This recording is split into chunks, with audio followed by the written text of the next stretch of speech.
Super power America को बर्फानी तूफान ने जकड़ लिया। 34 रियासतों में इमरजेंसी नाफिज, 20 करोड़ से ज्यादा अफराद मुतासिर।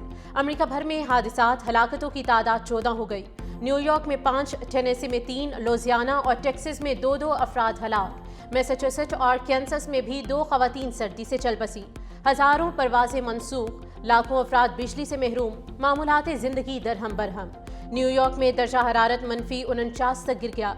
Washington, New York, Texas, Oklahoma, new Jersey समेत दर्जनों रियासतों में शदीद बर्फबारी, बारिश और सर्द हवाओं का राज। मेयर न्यूयॉर्क ज़ोहरान ममदानी की शहरियों से घरों में रहने की अपील। कहा, लोग घरों में रहें और टीवी पर पुराने शोज देखें। न्यूयॉर्क सिटी के स्कूल्स में ऑनलाइन क्लासेस का एहतमाम।